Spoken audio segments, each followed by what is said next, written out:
Welcome, everyone. I'm glad that you had a chance to have a little lunch prior to this talk. And as you're settling down, I just want to remind you, please, to turn your cell phones off for this presentation. So I'm Roz Naylor. I direct the Center on Food Security and the Environment here at Stanford. And as you know, we've been having a series of talks as part of our Food and Nutrition Security Symposium. We thank Zachary Nelson and Elizabeth Horn for their generous donations for this symposium. And we're very, very lucky today to have Ertharin Cousins give a special talk in this series. So I met Ertharin Cousins last year about this time when I was in Rome with Steve Stedman at the United Nations FAO, and we were so taken by the enormity of the task of running the World Food Program, as well as Ertharin's personality in doing so, that we were very anxious to have her here. So let me give you a brief introduction. Ertharin Cousins is the 12th Executive Director of the United Nations World Food Program, and she's served in this capacity since 2012, and has spent the past 25 years or more in the field of food security in the NGO community, in the private sector, in the government sector, really leading the charge for promoting food security and resilience in countries around the world. She has an amazing record. I mean, I could spend the first half an hour just talking about Ertharin, but I don't think I'll take that time to do so. But let me just give you a sense of some of the things that she's done over this period of time.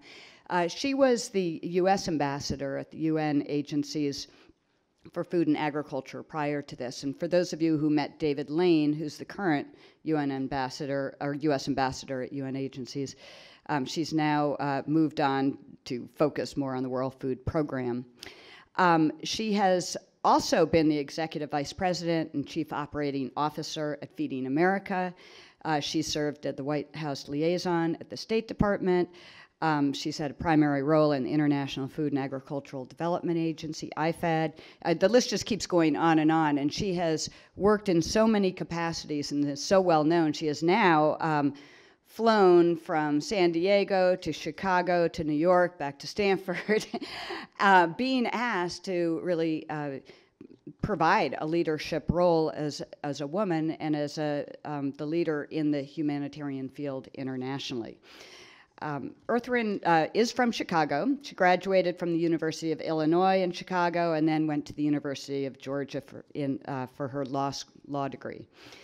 She guides the World Food Program in meeting food needs and emergency relief and sort of management of these protracted conflicts and refugee issues. She'll talk about a number of these issues today, but she also has her eye on the longer run sort of positioning of countries for enduring food security and resilience. And so she's managing between these short-run crises and these long-term goals, and she does so, I think, incredibly effectively. For those of you who aren't as familiar with the World Food Program, Ertharin's staff includes 14,000 staff members around the world in 75 countries, serving over 80 million people. So when I have a really bad day or a really busy day and feel really frenetic, I think, I could be Ertharin Cousins, and that would be a lot harder. So with that, I'll turn it over to Ertharin. Thank you.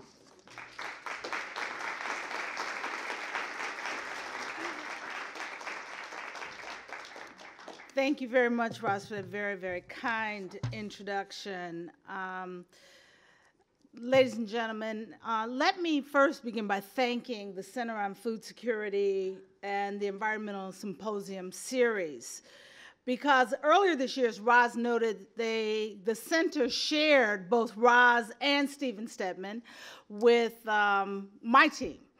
And they shared their expertise on the evolving sphere of food security with our staff and our executive management team, giving us an ability to take a step back from the day-to-day activity and work that we perform to think about the issues from a more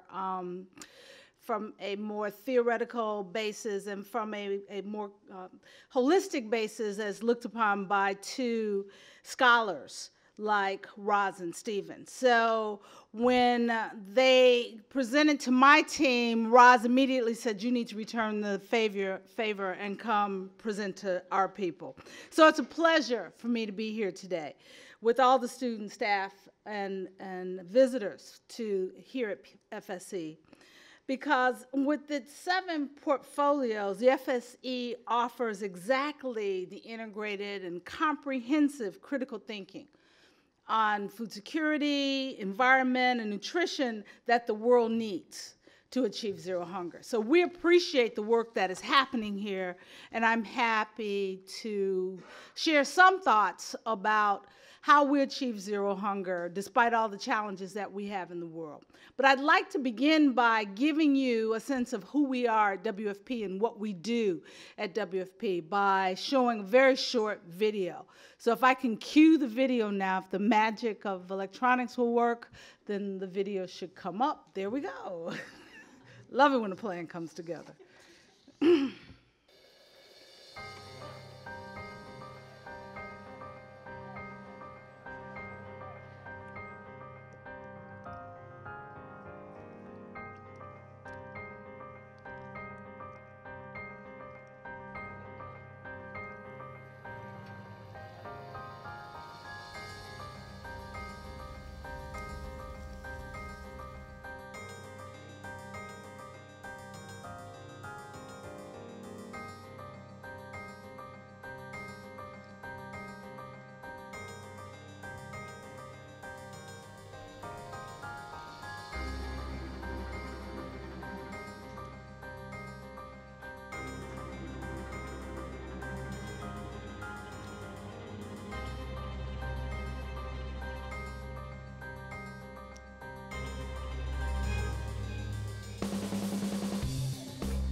Thank you.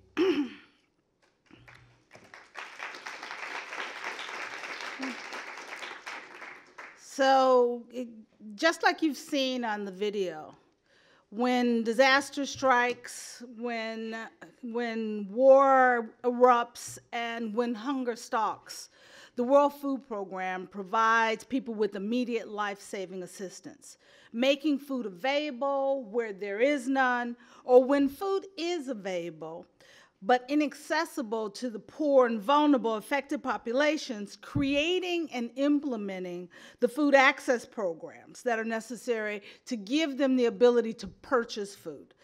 And we also support the recovery process, helping return and keep children in school through our school meals programs, or by implementing food or cash for work programs which help families rebuild their own lives while supporting parents' ability to feed their own children.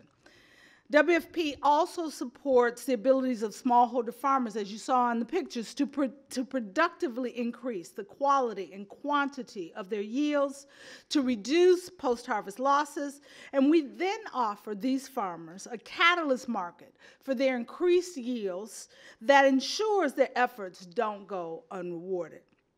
Yes, for over 50 years, we have worked with our planet's most vulnerable men, women, and children, those living in our planet's most fragile and marginal places, to fight hunger year on year.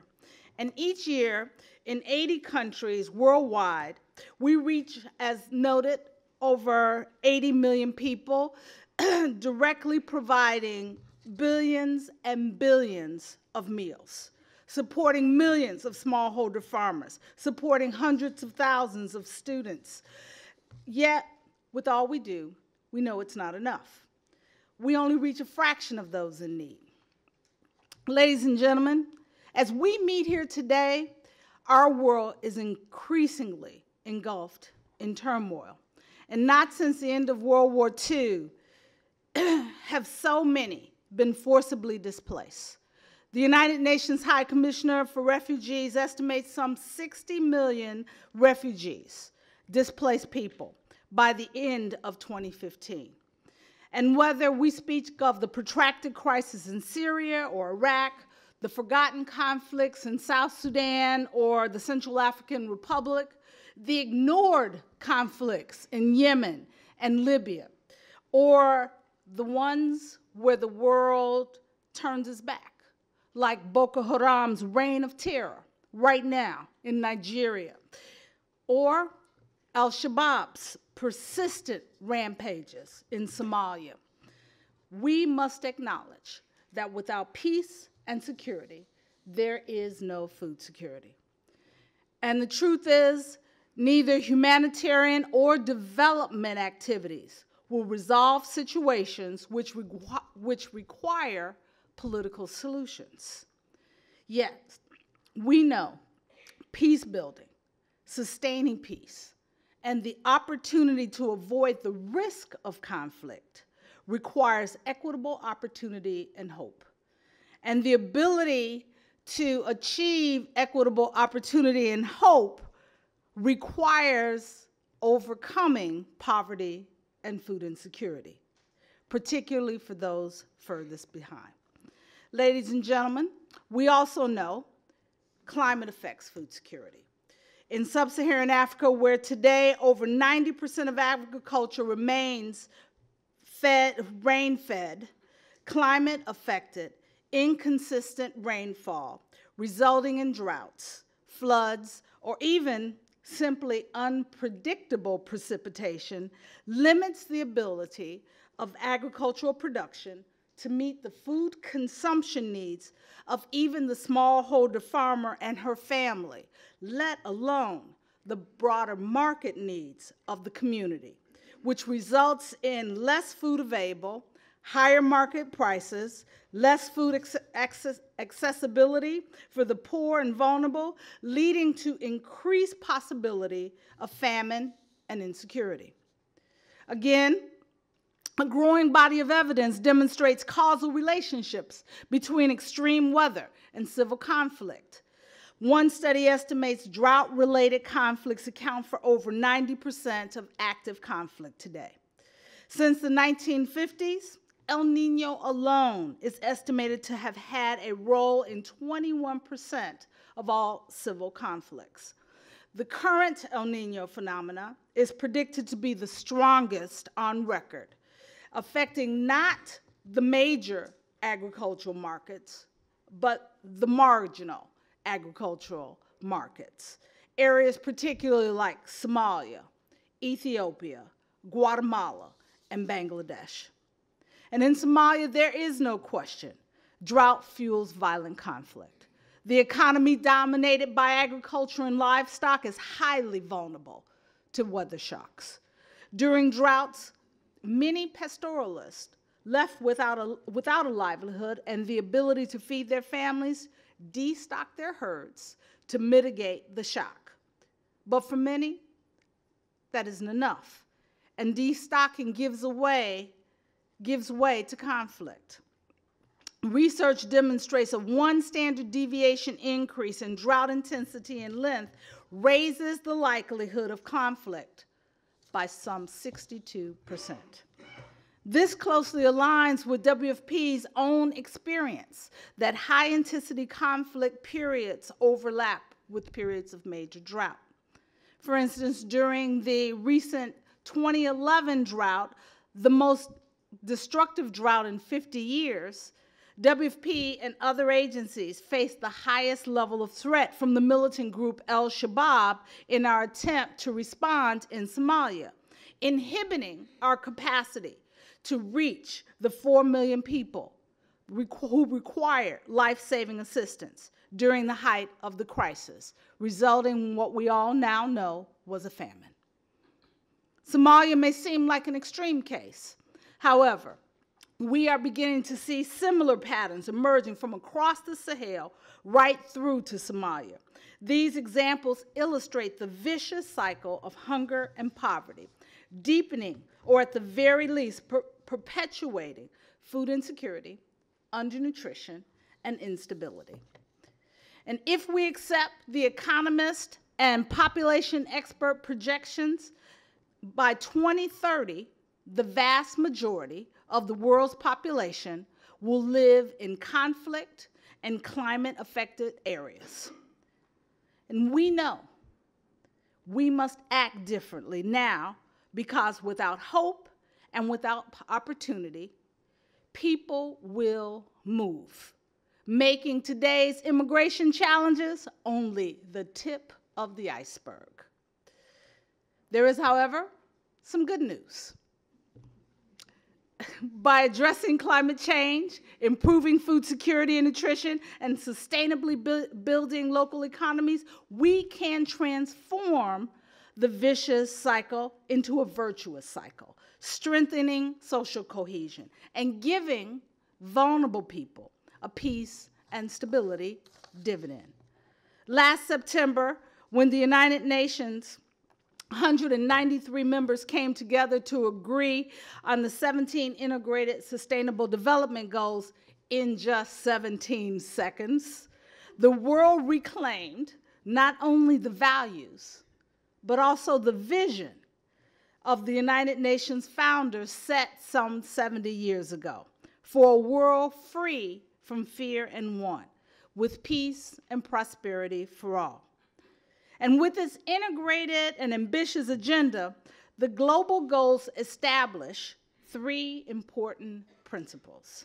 First, our persistent failure to end extreme poverty and hunger not only renders sustainable development and prosperity impossible, it makes global peace and security simply illusory. Second, achieving universal sustainable development requires specific efforts to reach those furthest behind first. And third, by giving a deadline of just 15 years, leaders confirm the task of achieving zero hunger, as well as the other 16 goals, is not only urgent, but yes, it is achievable. Because together, we possess not only the ambition, but also the knowledge, the technology, and the means to achieve food security and nutrition for all. So you ask, where do we start? We start with the most vulnerable, and the recognition that truly reaching all the world's hungry poor requires a fundamental transformation in how we collectively work. We recognize no one organization alone, even with the ambition of a WFP, will achieve the desired outcome to address hunger's causes or hunger's consequences.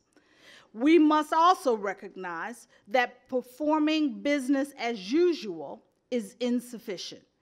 And if we fail to change what we do and how much we do, we will not realize the change in the time or at the scale up required to achieve this very ambitious goal. In fact, if we keep responding in the same way, evidence suggests that by 2030, some 650 million people will remain left behind, trapped in hunger's vicious cycle. And if we fail to mitigate climate change by 2050, an additional 200 million people will join the ranks of the hungry poor. But achieving food security for those furthest behind first requires addressing three immediate blind spots. First, we must prioritize support to smallholder farmers, particularly those impacted by climate change as well as conflict. Some 70% of the world's 1.4 billion people who live on less than $1.20 a day depend on rain-fed agriculture. Smallholder farmers, managing over 90% of the world's farms, stand at the front line of food security and stability. Supporting smallholders must translate into increasing and scaling up economic opportunity while equipping smallholders with the ability to adapt to climate hazards. In other words, scaling up efforts to provide the right tools, training, infrastructure investments, as well as predictable access to markets that will enable the smallholder farmer to not only feed her own family, but achieve productive, resilient, and sustainable livelihoods.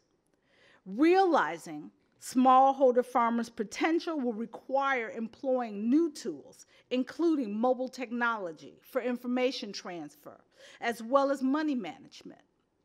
Also, expanding data analysis tools will support appropriate government and other organizations' ability to more effectively support farmer needs, as well as increasing the potential for private sector investment. Second, doing things differently means we must quickly scale up social protection, addressing the challenges of the bottom quintile, leaving no one behind. Even in countries today where we have seen increased overall GDP growth, we know the bottom quintile is too often left behind. This requires affirmative action through social protection, when social protection comes in many forms, including cash transfers, school meals, public work schemes, as well as insurance programs. In conflict settings, protracted crisis, or simply situations of extreme poverty, school meals efficiently combat hunger and reduce absenteeism, providing an incentive for children, particularly girls, to learn and stay in school. With productive safety net programs as the social protection program in Ethiopia, WFP has helped prove that the instrumental power of using cash as an incentive for communities to transform livelihoods of the individuals as well as the landscapes through terrace farming, reversing decades of environmental degradation and providing opportunities for more productive agricultural development and smarter agriculture that is less climate impacting. Rolling out social protection for all the world's hungry people may seem like a pipe dream, but it is not. A recent study we undertook at WFP together with the Food and Agriculture Organization, FAO, and EFAD estimates that an average annual investment of only $267 billion is required. Sounds like a big number, but the really big number is the $3.5 billion that hunger costs us globally every year, which we can reduce if we invest in social protection. The third, and perhaps the most important blind spot we must address is the need both finally, once and for all, to acknowledge and end women's disempowerment, providing women with equitable access to hope and opportunity. In too many places, women around the world lack equitable access to opportunity, which presents a fundamental barrier to the achievement of zero hunger. Because although women and girls account for 52% of the world's population, in far too many places, women are unable to access basic services, education, and resources required to fulfill not only their own, but the full potential of their family and of their communities. For example, despite the fact that women in sub-Saharan Africa provide between 40 and in some places as much as 80% of the labor force on smallholder farms. And despite the fact that women are often responsible for the post-harvest handling activities, including storage and processing, as well as serving as sellers in local community markets, only some 5% of all extension services are targeted specifically to women. And women own or manage less than a quarter of the total agricultural land. And women are able to access less than 10% of all the agricultural credit. And we've all heard the often repeated, yet to date,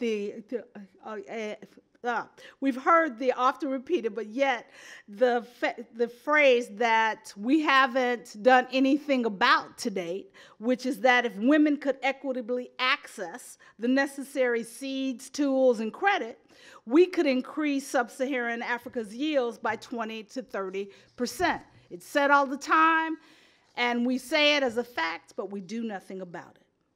The evidence also shows women in community leadership unite the disenfranchised and promote agendas for the common good.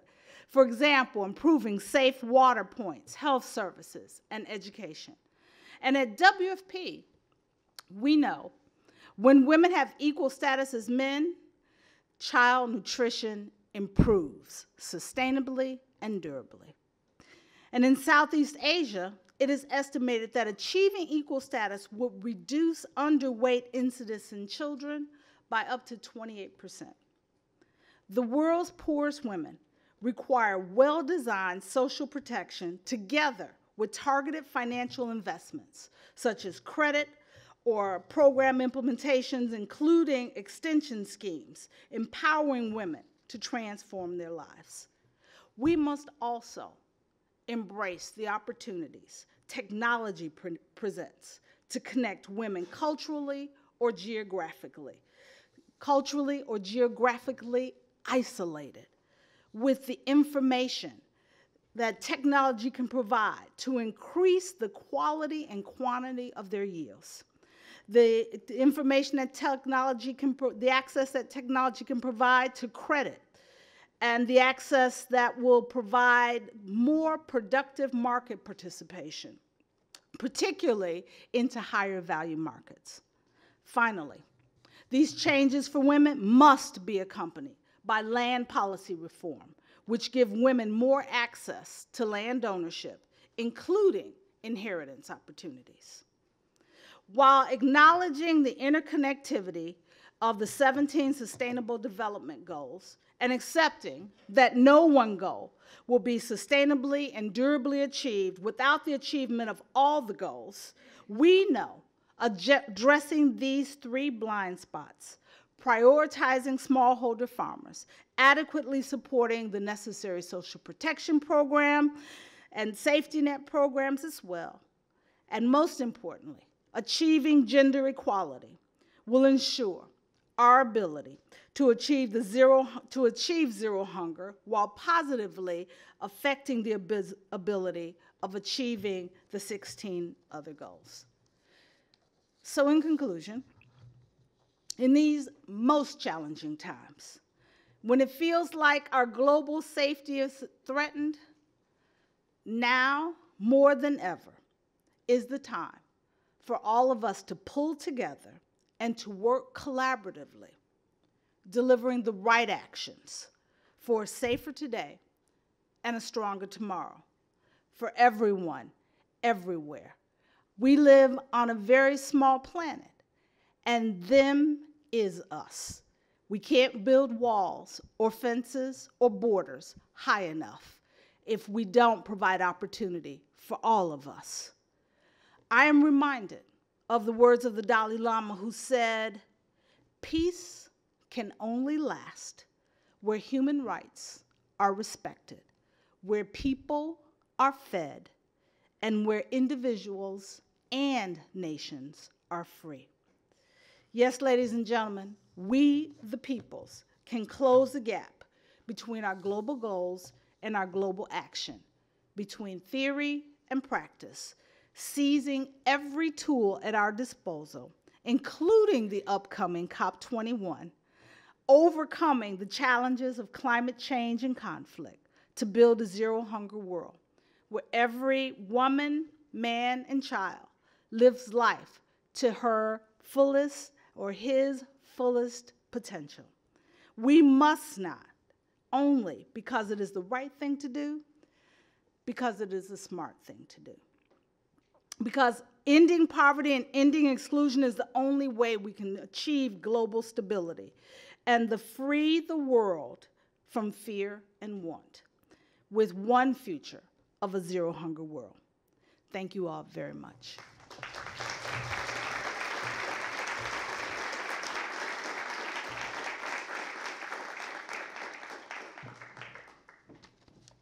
Thank you, Ertharin. We're going to take a few questions, and if I don't fall off the stage here. But before we start, while you think of your questions, and I'm sure you already have, I wanted to start with a few questions of my own. And first, just thank you for your comments and that very powerful film up front. It was just a great starter and a great set of comments that's going to open up a lot of discussion here. And so when I picked you up at the hotel this morning, we were talking about how this has become really the pinnacle of crises coming from both food security side, the conflict side, the migration side. It's just everything's come to a head. And you did note that while this sounded like a good idea a few months ago to come to California, maybe now is a more challenging time. So we want to take advantage of the opportunity of really understanding this situation right now. But let me step back just a little bit in time. A year ago, when Steve and I were in Rome and we were having dinner with you, at that point, I can't remember how many refugees had gone into Jordan from Syria.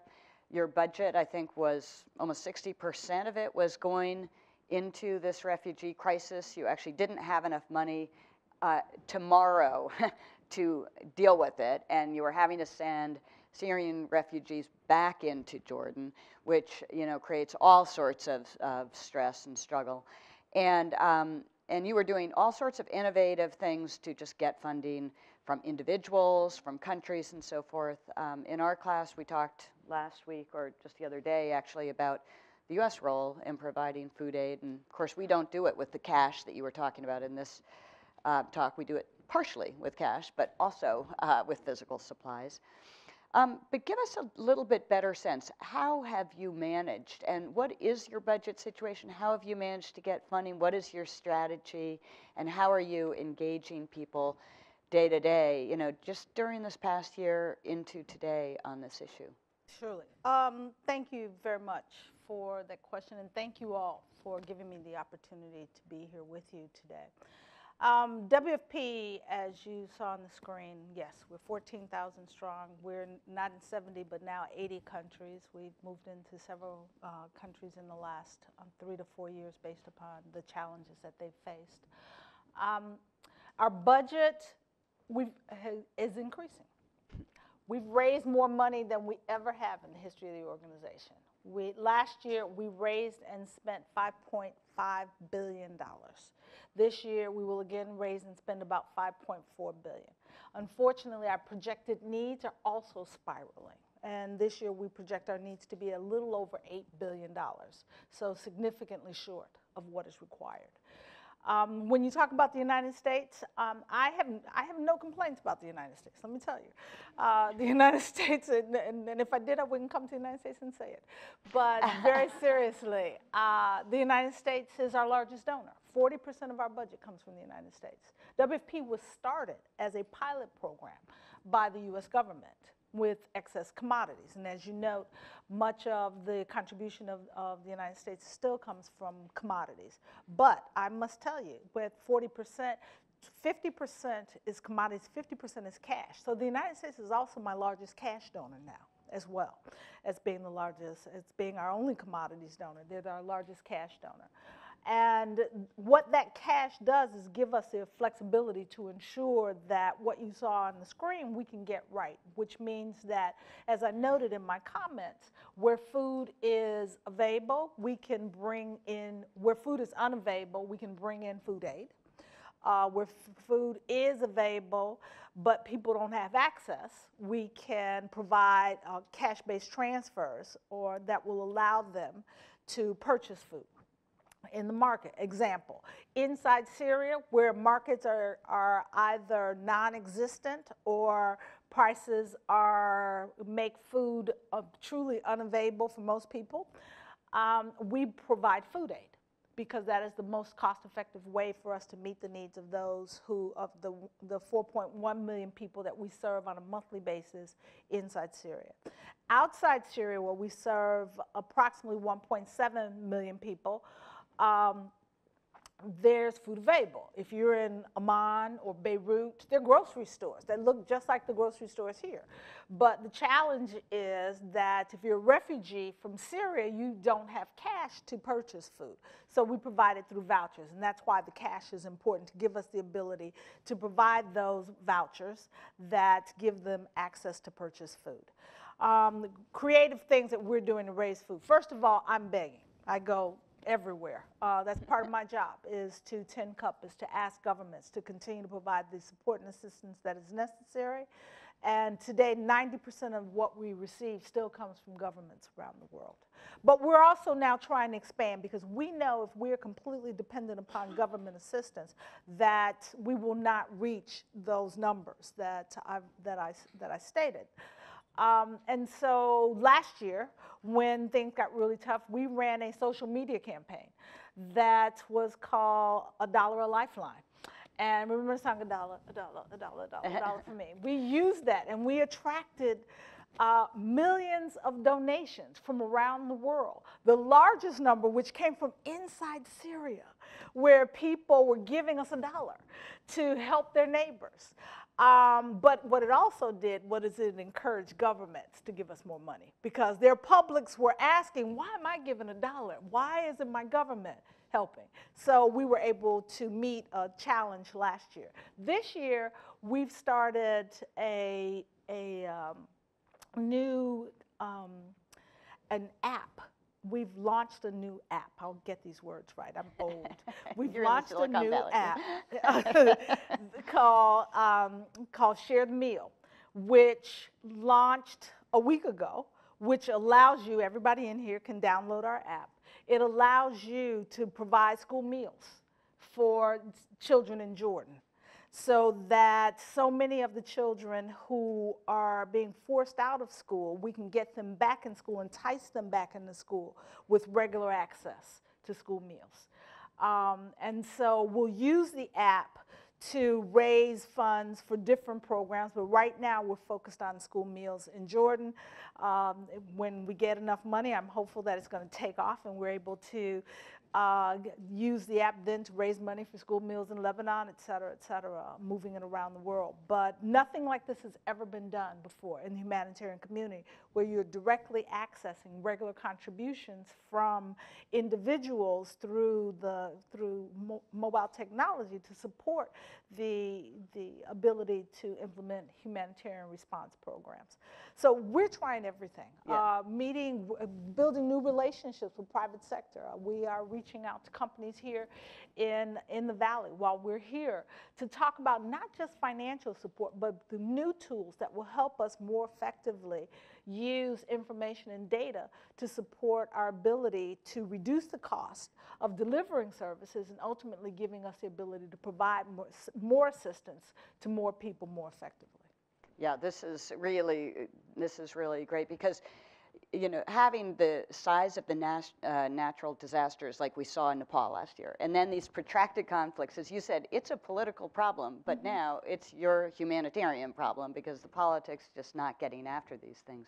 One of the issues that really struck me in the film was the personal issue. And when I asked you last June when we were together, what kept you up at night, as if there's not so many things to keep you up at night. It wasn't actually the fundraising. It was, you said to me, it was the people on the ground that are working for you in these countries that are actually doing the delivery and the services, that are getting the food and getting the cash and so forth to the individuals that need them. And I was really struck in the film of the man on the elephant riding across the river trying to get food aid out there. And can you just talk a little bit at a personal level? Who's out there doing this stuff? Is it hard to recruit? Are people in these really difficult places of a protracted conflict helping, and what are the risks that WFP really deals with on this? Well, we have people working in some of the toughest places in the world. And we have programs that are in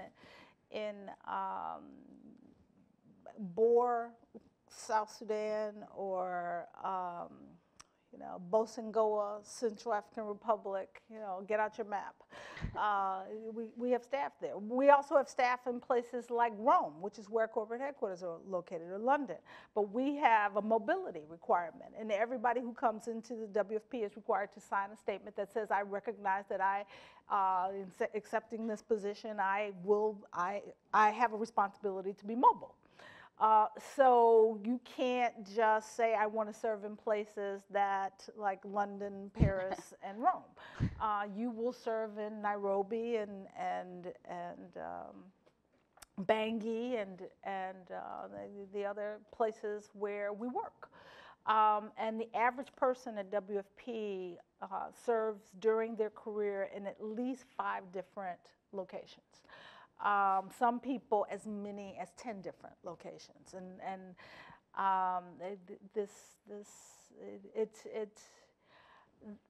the challenges require that people accept this responsibility, and unfortunately, what it results in is we lose a lot of women earlier in their careers as they begin to make family decisions. And they, for a variety of different reasons, don't want to go into these kinds of places with children. But with some of my best leaders are women who have lived in all these places. And you saw one of them, Denise Brown, who is in West Africa. And she will take that long hair of hers and wrap it up and put a scarf around her head and go just about anywhere. She has raised 3 very healthy boys.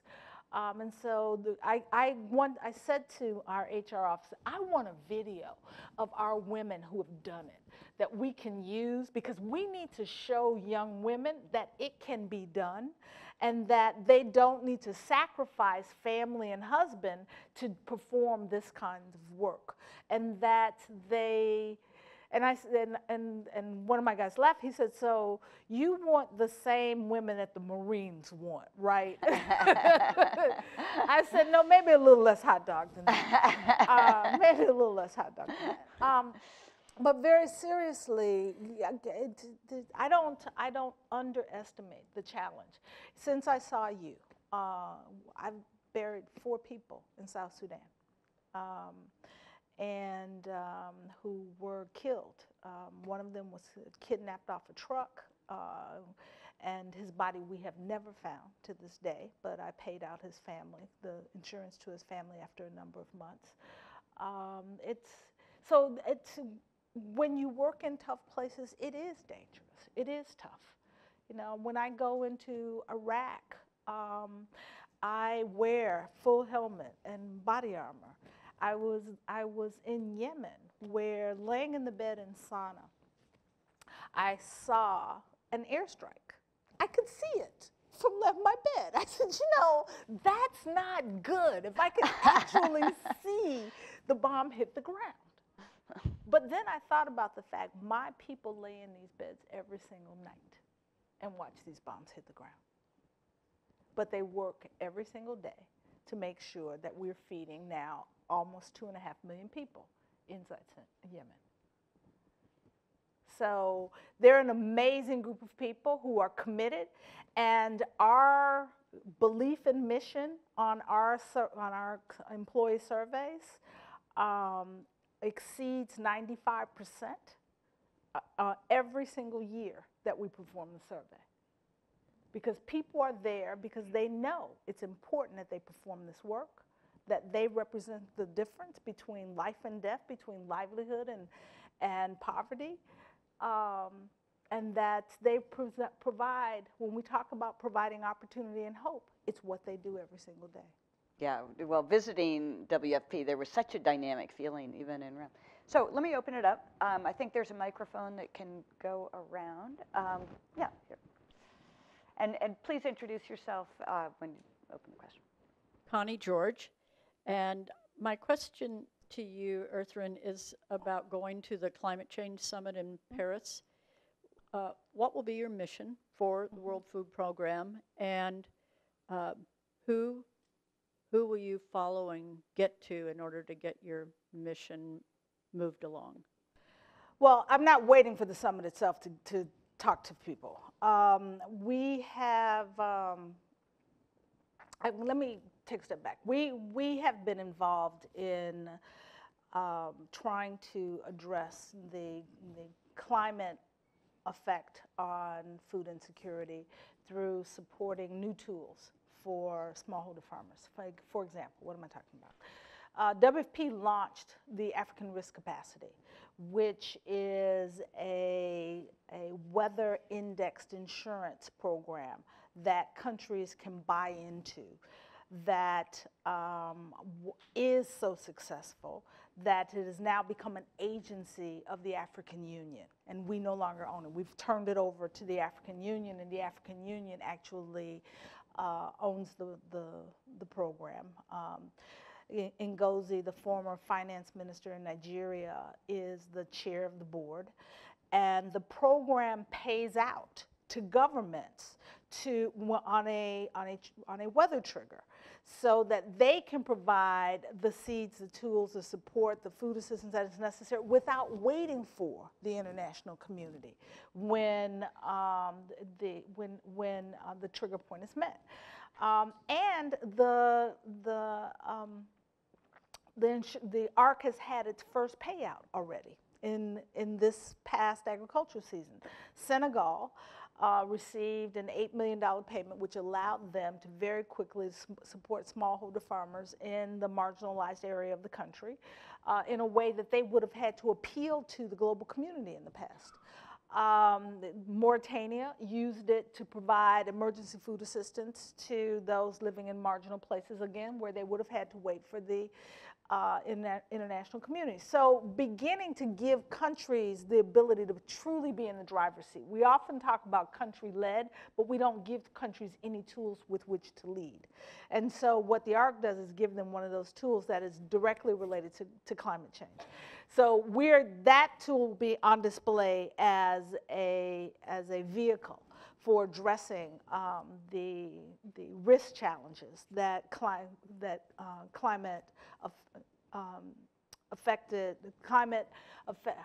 the risk challenges that affect agriculture from climate. Yes, I can speak. So we are also appealing for the adaptation money that is necessary to support smallholder farmers in developing countries. Part of the challenge is that there's a recognition of, yes, we need to reduce by 2 degrees. But the developing world is already saying to the international community, to the developed world and the international community as a whole, that if achieving 2 degrees requires us to limit growth, development, and opportunity so that you can continue to enjoy the lifestyle that you have, then we're not interested in this bargain. We don't want this deal. And so that's where the climate adaptation funds become very, very important. And the global community committed to $100 billion. So far, we're short about $40 billion from that even initial commitment. And so I go into the climate summit raising the flag on the need for fully funding the commitments to the climate adaptation funds that will ensure our ability to implement the kind of programs that I was talking about in my remarks that will help us address the challenges of those living in climate affected communities. And our failure to do that will mean that we will be less than successful in COP21. So far, everybody keeps saying it's going to happen. So I'm saying what everybody's saying, it's going to happen. But if you paid attention to this past weekend's G20, there were some very disturbing comments that came out of this past G20 that we should all be, not just WFP, but we should all be talking to leaders around the world saying we need them to recognize what is necessary and to make the appropriate commitments. Yes, up in front. There's a mic coming here. Hi, Edie. This is Shruti. Used to work for WFP, now at the business school. I know the WFP moved away from food aid and strategically towards food assistance a few years ago. And there's a whole kind of like notion that food price stabilization and the safety nets would really contribute to greater food security in the longer term. But where do you see partnerships and like private sector involvement or social enterprises interacting with large scale impact in the humanitarian space? Where do you think we can contribute the most from that perspective? Oh. So, yeah, the question is in a sort of private sector activities and social enterprise activities that will really help achieve these goals, I think. Particularly the long-term hunger solution goals. Well, boy, I could spend the next hour just going through that. First of all, we know that much of the work that we talk about of becoming more effective in using IT tools and database tools, we are struggling. Private sector knows this space and has, particularly as I sit here in Silicon Valley, the ability to bring in private sector leadership and private sector capacity to support the implementation of the right tools that will allow us to provide opportunities to work better and to reach more people is goal one. What am I talking about? What does that mean? Let me give you an example. When we use card technology, that's another private sector innovation that we've brought into the humanitarian space. Using card technology or mobile technology that will allow us to capture data on what people purchase. So if you go in and you are receiving $20 per month from WFP, and you are buying staples, we know what foods you purchase. We can then analyze that data to drive market prices that not only potentially lower prices for those who receive the benefit from WFP, but for all of those who live in the host communities, which for the most part are also poverty communities. Things that we take for granted here. Everybody has a Safeway or some grocery store card in their wallet. Those grocery stores use that data to drive sales and drive their profit margins with wholesalers and brokers. We are now trying to capture those same tools to use that information to reduce the price of food that we then give access to for our beneficiaries as well as for broader poverty populations. It's a major innovation in the humanitarian space, but it's everyday business for private sector. So finding those kinds of tools and ideas that we don't know that exist and using them and having private sector help us use them to support those we serve is, check the box, exactly what we need to do. We need entrepreneurs, social entrepreneurs, who recognize the opportunity that these markets, these potential markets can provide, and who are willing to take the risk of supporting market development and bringing new tools into communities that will provide access to credit, that will provide additional access to internet. We know that, and everybody talks about this data of 80% of sub-Saharan Africa has access to mobile telephones, but only 20% has access to the internet. That's a significant opportunity. So there are all kinds of opportunities for risk taking and not risk averse entrepreneurs to support the development of not only new tools, but new opportunities for improvement and economic empowerment of the bottom billion that we often talk about, but also to make money. I am not against people making money.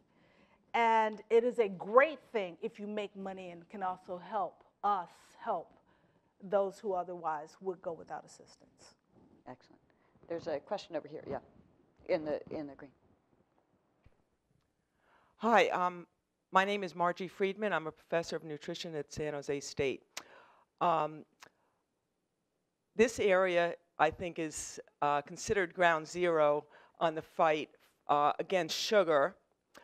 And I'm really thrilled that one of the cornerstones of your program is empowering women. So I have somewhat of a convoluted question.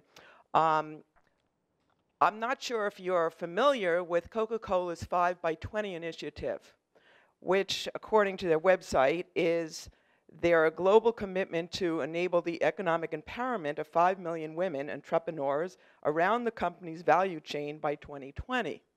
And ultimately, I call them the Avon ladies of Coke, and they're traveling throughout their small villages in countries throughout the world to push what many of us call liquid sugar, which I'm not going to use Dr. Lustig's term as toxic, but even the World Health Organization has put limits on what they feel a safe amount of sugar is. So my question really is, how do you work with these large multinational companies, of which there are only a handful now that are providing the majority of food for everyone on this planet, as women become empowered, as poverty lifts, to make healthful food choices and keep them away from purchasing the products that are now known in this country as not being healthful, and therefore these companies are looking for other markets as people start to earn money and can spend money, and as they train these women to earn money, what do you think they're going to be providing for their families? Are you at all looking at any of those issues? Are we looking at any of those issues? First of all, I am not going to, I understand everything you've said and appreciate everything you said, but in the United States, we have choice. We do have choice, and we have informed choice. And that is what we should ensure that every person has, is access to information and ensuring that they have informed choice. And we are not in the position, and the WFP will never be in a position of pushing or supporting any particular product, particularly other than the nutritious products that we work with. We provide access to nutritional supplements, which we provide to children. Other than that, we are not, any company that works with us, part of the requirement is that they do not use their relationship with WFP in any way to drive the sales of any product, full stop. That being said, we also recognize that many of these companies are private sector companies that are also interested in investing in the nutritional activities in the countries where we work. I'll give you Pepsi, for example. We have a significant program in Ethiopia that's called Ethiopia, which uses chickpeas to support the development to support the development of a nutritious, culturally appropriate product that we could not have developed without Pepsi. Pepsi provided the money for the science that was necessary to support the product development. And so I could say, it is Pepsi, I will not accept the money, or I can say it is money and I will accept it to ensure that we can have the access to the nutritious food that is necessary for us to provide support.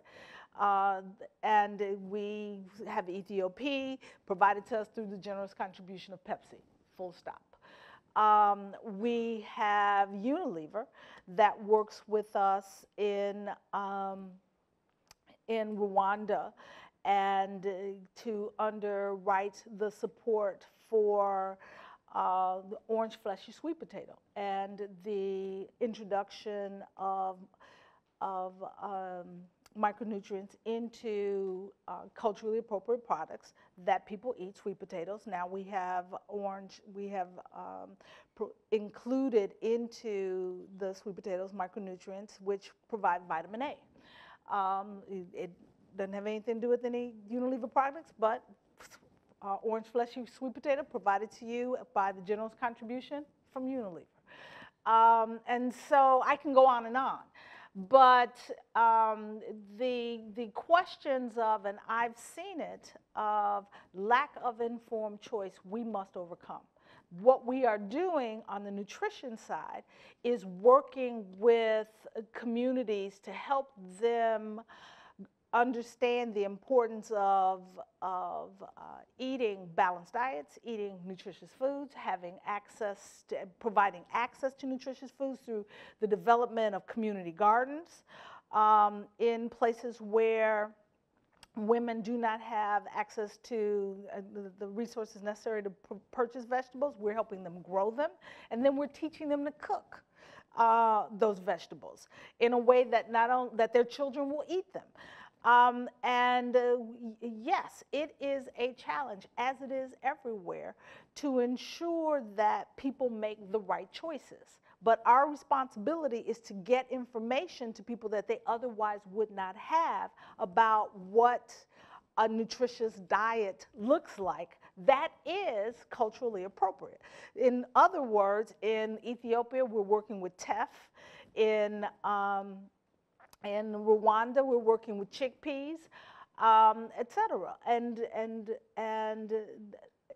it's our failure to address the challenges of providing the appropriate micronutrient-rich food between the ages of 0 and 1,000 days, reduces, as you know, the both mental and physical growth of a child.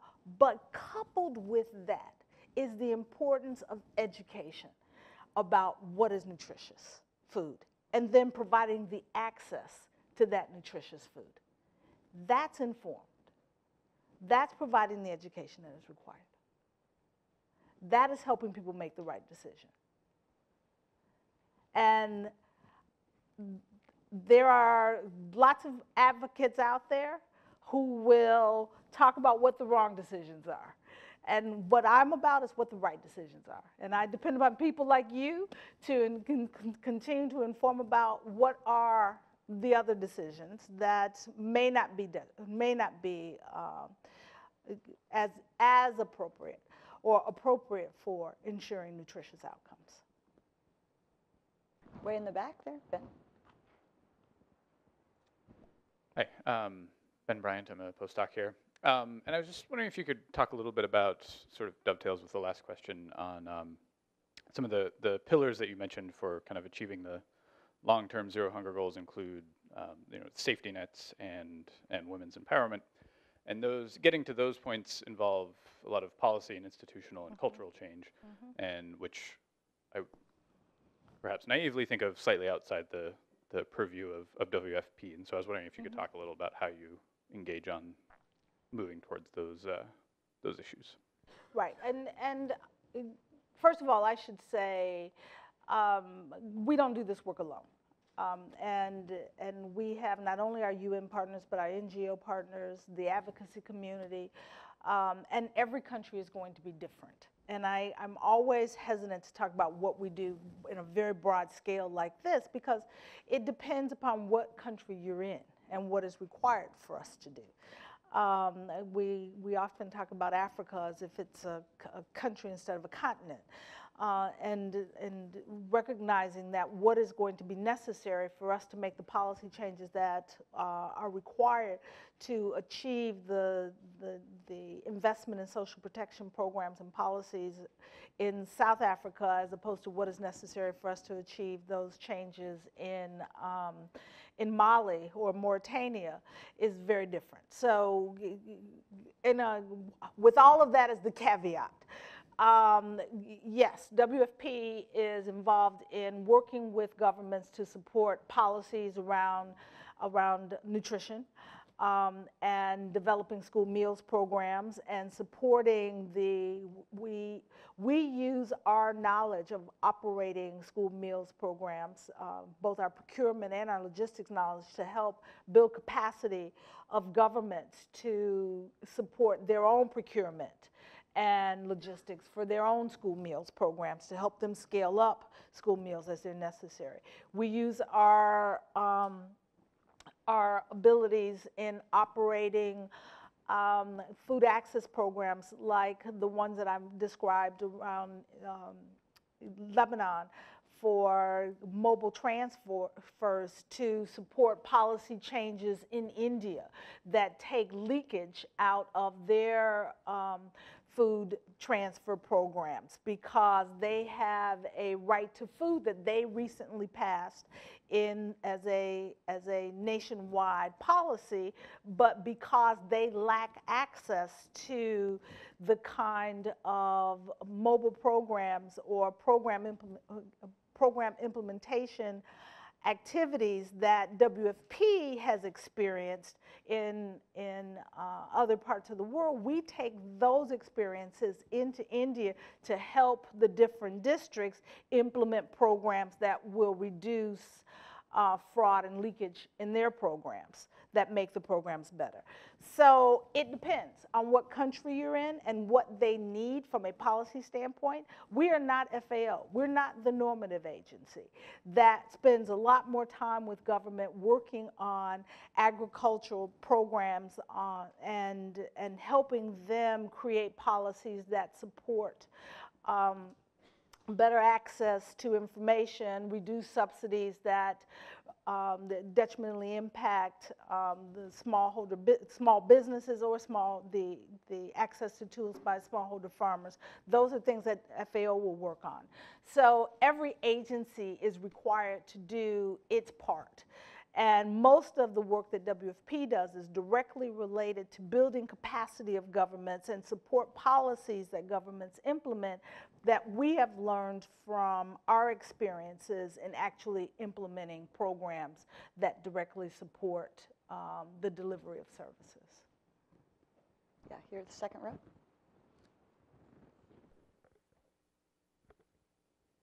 In light of the events in Paris and the resultant anti-immigrant rhetoric that's certainly happening here and other places, how do you see that impacting your work? Do you see it impacting your work?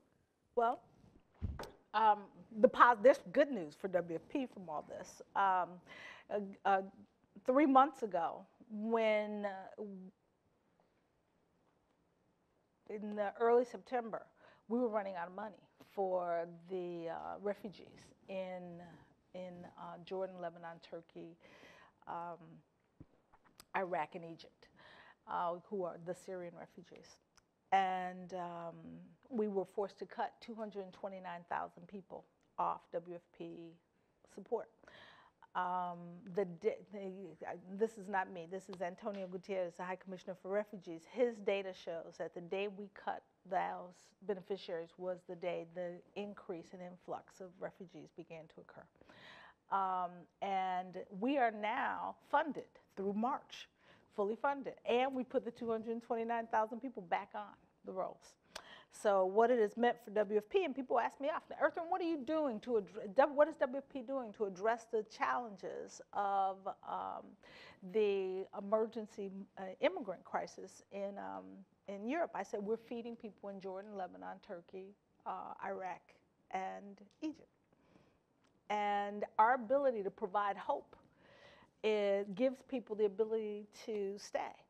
But when you can't access education, when you can't access food, when you can't access a job, you are not, as a parent, going to sit there. And that was the point I was trying to make in my comments, is that the estimates are that it gets worse if we do nothing. And the majority of people will live in conflict and climate-affected places by 2030 if we do nothing. And people will not sit. And so we live on a small planet. We must invest in the kinds of activities that we're talking about here today to ensure hope and opportunity where people live, giving them the ability to stay where they live. Nobody wants to leave. They're forced to leave. So that's a simple answer. And back there.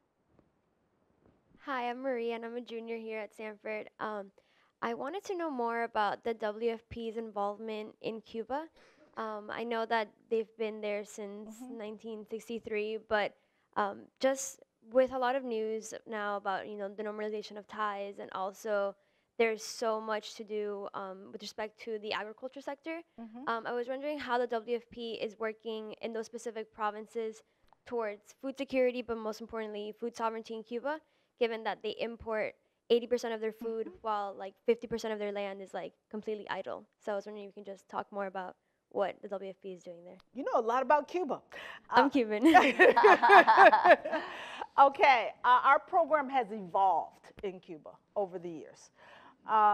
From a program where we were bringing in food, as we were doing in many places around the world, to a program where we are supporting school meals in mostly the rural areas, and where we are supporting the 0 to 2, the nutrition program, and where we are supporting what we call our program is called Purchase for Progress. And that is improving the agricultural value chain across the agricultural value chain, supporting the quality and quantity of the yields of smallholder farmers, helping them produce more, but also ensuring that WFP provides the catalyst market by purchasing from smallholder farmers until we have an opportunity to build a commercial market that will accept the increased yields of smallholders. And we're seeing significant opportunity in Cuba as the government is evolving their agricultural land ownership policies and their policies regarding farmers' ability to sell, to not just produce but to sell for a profit. That is the key that is going to change agricultural productivity in Cuba. It is not just what WFP is doing, and it's back to those policy changes that are necessary that provide the commercial market for increasing production. No farmer is going to increase production if they don't have access to the ability to sell that product in a commercial marketplace. So working with government in the change in policies, as well as working with smallholders to help them ensure that they can capture the opportunity that those changes create. Let me just, here in the middle. I'll get to you. Hi, my name is Sohail Shayer. I wanted to know, you mentioned about the US being the biggest donor to WFP, and but we know that in this country we have lots of poverty and people that don't get food and children. So do you work directly with the US government, or is WFP involved in the US food security programs? And if not, how do you see this inefficiency that the U.S. sends the money and food outside, but inside the country there are so many people hungry? So thank you for that question. And every time I speak to a U.S. audience, I get that question. The reality of it is that the difference between the United States and other parts of the world is that, first of all, we don't have abject poverty here. You don't have people living on $1.25, $1.50 a day in the United States. Second, the United States does have safety net programs. And so even where people cannot afford to purchase food, we have the food stamp program, we have the safety net programs that are provided by non-government organizations like Feeding America that ensure that there is food available and accessible to those who otherwise cannot purchase food.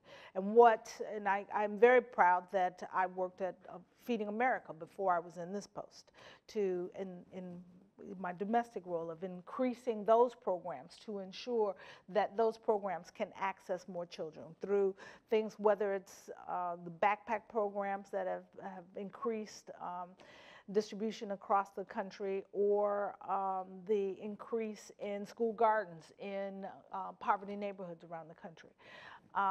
This is a country that has the basis for supporting not only the access to food, but ensuring that the poor can have that access to food. That's what we're trying to build in other places around the world. At the very minimum, what we should have is what we have here in the United States, which we don't have. If you are living in Zambia or Bangladesh, there is no safety net program like a food stamp program. That is what they're now creating in India. So we're taking those tools and taking them to other countries to ensure people have safety nets and no one falls behind. Yes, I look forward to the day when everyone has access to the income that allows them the ability to purchase the food that they need. But until then, what we must ensure that we do is create the kind of safety net programs like the U.S. food stamp and other WIC programs and other programs that provide the access to the poor to food to ensure that they can meet their food assistance needs. Up in the front here.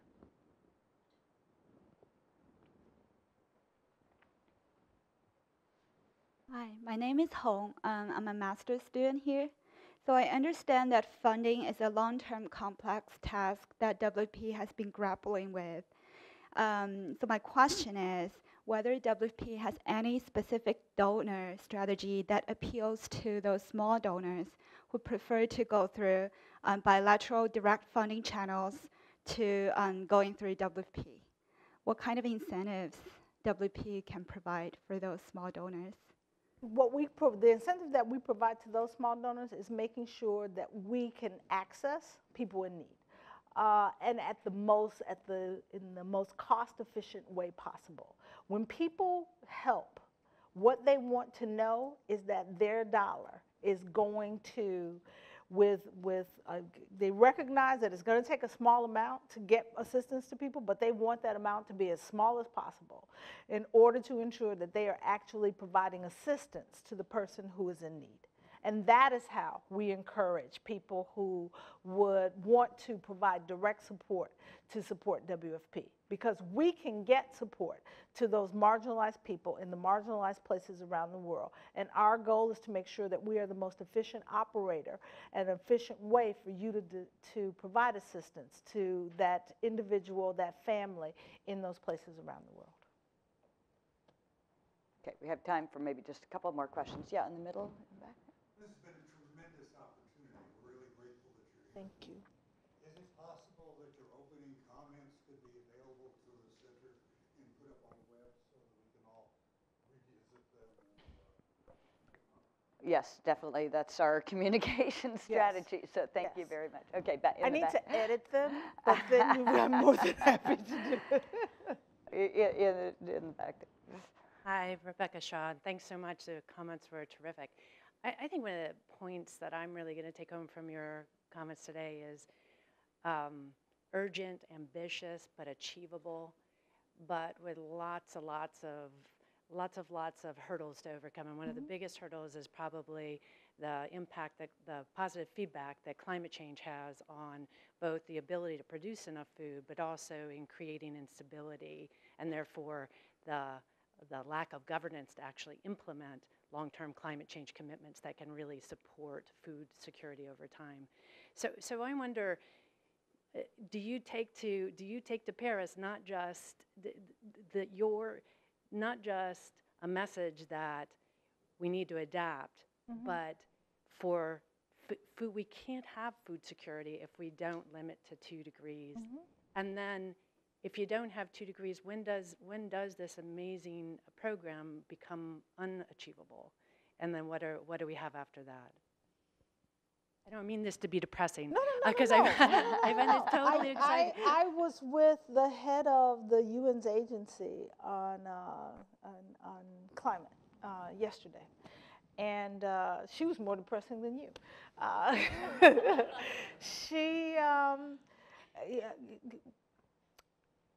I'm not supposed to say this, but I'll say it anyway. And as long as you all promise not to say it to anybody else. But this is one of those things where they said, we're going to tell you this and don't tell anybody else. On Tuesday of next week, they're going to announce that the World Meteorological Association is going to announce that this year, 2015, is the hottest year in history.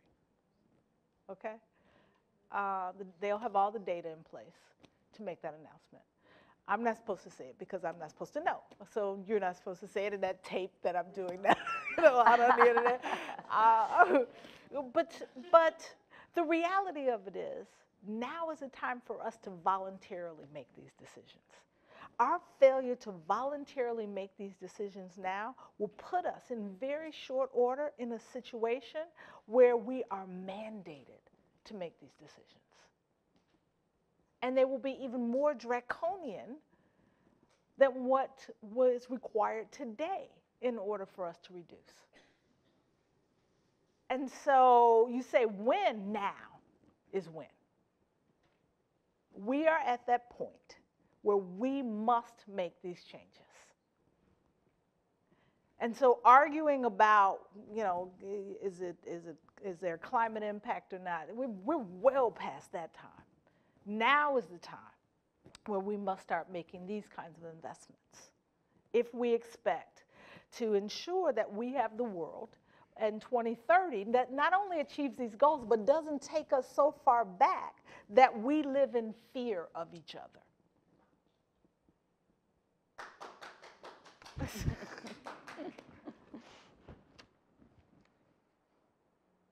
David?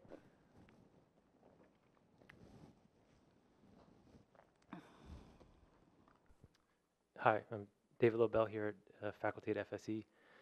First of all, thank you for your comments and for coming today. This is great. And I'm just going to follow up on this climate change question, in particular the climate adaptation funds that you said, which represent a big opportunity out of all of this, because you mentioned the sums. If it was 60 billion or 100 billion, that's a large sum relative to all of the assistance given now. It's also kind of a huge opportunity for waste and a lost opportunity. So my question is, I guess on the specifics, is there any way or plans to, so one of the challenges with these adaptation funds is how they're going to be dispersed and what the mechanisms are and who's eligible and who's not eligible. So I'm wondering, is the World Food Program in any way eligible to tap into that? And if so, or I guess even if not, if you were giving advice on how to set that up, what would you say? Oh, there are a lot smarter people than me who do nothing day in and day out but have conversations about how these funds should be set up and how they should be distributed. But I can tell you that WFP is eligible in a couple different ways. One, we're eligible as an entity of the United Nations that are providing support in different countries at country level, where we are identified by government as the agency that they want to work with to implement certain programs. So we are very excited about the possibility that climate adaptation funds will provide. In what we're seeing in Asia, for example, is that governments are looking forward to receiving funds, particularly small island nations, that will help them support more climate risk preparation activities or disaster risk preparation activities. And an example of that, in Nepal, for example, we worked to create a logistics hub that supported their ability to respond quickly to the Nepal earthquake recently, giving them an ability for the first time to avoid what would have been a famine in their hard-to-reach areas. I don't know if you know, in Nepal, 8 of the world's 14 highest peaks are in Nepal. And so having a center where they could work from that allowed them to rapidly move food and other humanitarian tools to those who were impacted averted what would have turned a crisis into a catastrophe. Many of the small island nations are looking at similar tools that will allow them to prepare for the when, not if, of climate affecting their agricultural productivity and their ability to provide food assistance and other support to their populations. So those adaptation funds will help us help them build those kinds of facilities, because that's part of our logistics capacity at WFP, is our ability to perform that work. So that's just one example of the kind of work that we would do with different governments or countries to help them prepare for the what-ifs. Working with the governments to reduce waste.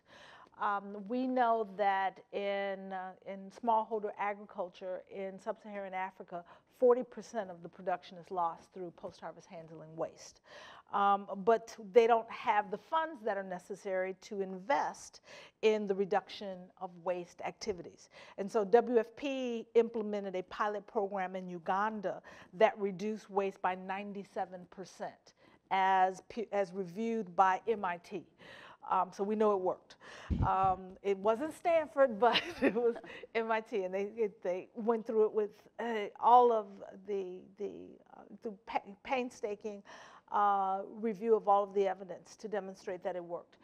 But it costs money. And so now to scale up that program, the World Bank is going to invest $200 million in WFP to support scaling up that program to 50,000 smallholder farmers across Uganda. So these are programs that make a difference, that will provide the resilience that is necessary to support the ability of vulnerable populations to endure shocks related to climate, related to climate-affected rainfalls and other activities. But without those resources, we can't do it. Well, unfortunately, we are out of time. So let's thank Ertharin Cousins for a great talk.